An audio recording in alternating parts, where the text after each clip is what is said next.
দিনা তেওঁক আমি মৰাটো নিবিচাৰিলোঁ। তথাপি কিবা কাৰণত যদি বিবাদ হৈছেও আমি অতি সোনকালে তেওঁ ন্যায়টো বিচাৰিছোঁ। তেনেকৈ কি হ'ব?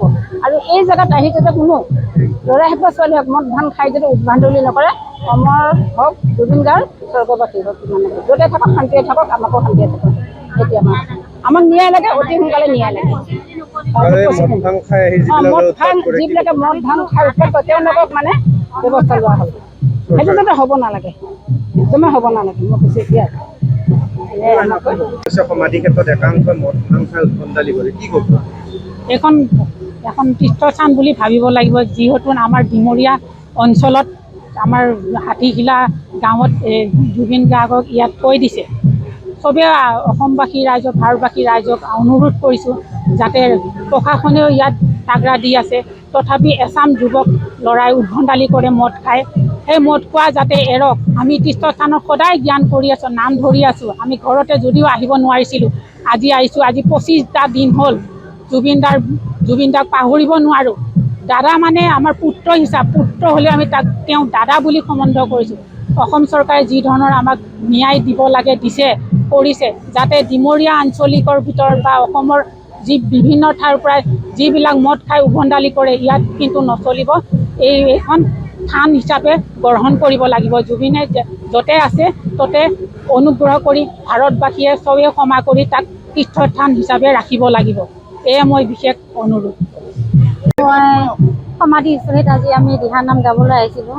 আহোঁতে তাৰপিছত আমি এতিয়া পৰিৱেশটো দিনত আমি ভালেই দেখিছোঁ। বৰ্তমান ৰাতি তাৰমানে ল'ৰাবোৰে মদ ভাং খাই উদ্ভণ্ডালি কৰে। যাতে ঠাইখিনি যাতে বিনিষ্ট নকৰে, যাতে আৰু সুকলমে চলাই নিয়ক যাতে, আৰু লগতে জুবিন দাই ন্যায় পাওক আৰু জুবিন দাই অমৰ হওক। আমি ন্যায়টো বিচাৰিছোঁ। আমি ডিমৰীয়াৰ মহিলা আজি নাম ধৰিব ইয়াত আহিছিলোঁ। দিনত কিন্তু ভালে পাইছোঁ ঠাইডোখৰ। ৰাতি অলপ উদ্ভণ্ডালি চলে, ল'ৰাবোৰ মানে দুখতে মদ খায়। আমি তেওঁলোকক বেয়া পোৱা নাই, দুখত মদ খাই দুখ লাগিছে। চবেই অসমবাসী দুখত আছে। ইয়াত মহিলা পুৰুষ সকলোৱে আহে।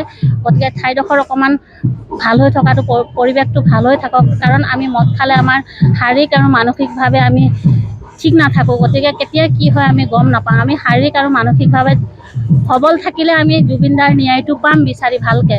আৰু অসম চৰকাৰক আমি সদায় যুঁজ দিব পাৰোঁ, অসম চৰকাৰক যে আমাক ন্যায় লাগে, জুবিন দাক সোনকালে ন্যায় দিয়ক। আজি 25 দিন পাৰ হৈ গ'ল, অথচ ন্যায় নাই।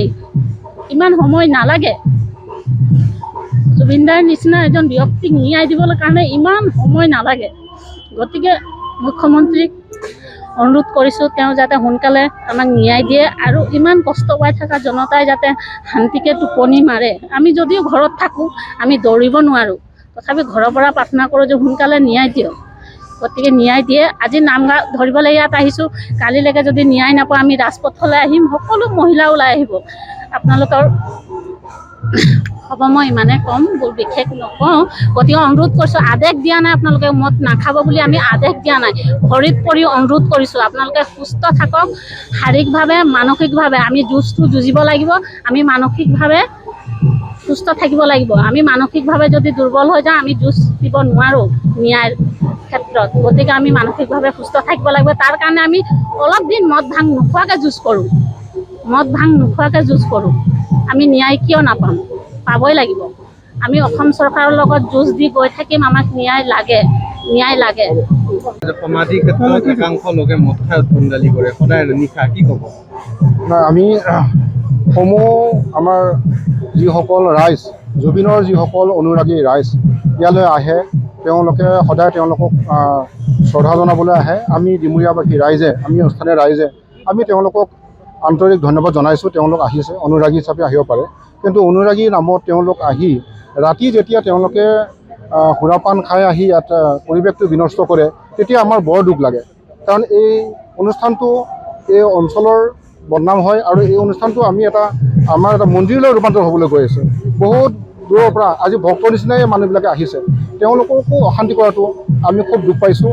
গতিকে দূৰ দূৰণিৰ পৰা আহি যিসকল ব্যক্তিয়ে ৰাতি সুৰাপান খাই আহি ইয়াত পৰিৱেশ বিনষ্ট কৰে, তেওঁলোকক আমি আহ্বান জনাইছোঁ, যদি তেওঁলোকে সঁচাকৈ জুবিনৰ অনুৰাগী হয়, তেনেহ'লে জুবিনক তেওঁলোকে শ্ৰদ্ধা জনাবৰ কাৰণে সুস্থ শৰীৰে, সুস্থ মনেৰে আহিবৰ কাৰণে আহ্বান জনাইছোঁ।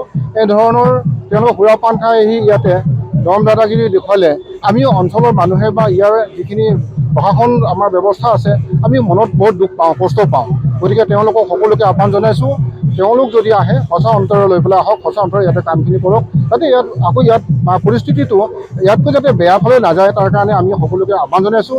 আৰু এটা কথা আমি আহ্বান জনাইছোঁ, প্ৰশাসনক আমি দাবী জনাইছোঁ যে আমাৰ এই জুবিন অনুৰাগীসকলৰ যিটো ইয়ালৈ অহা, যিটো দৰ্শন কৰিবলৈ অহা, ইয়াৰ কোনো সময়সীমা নোহোৱা হৈছে।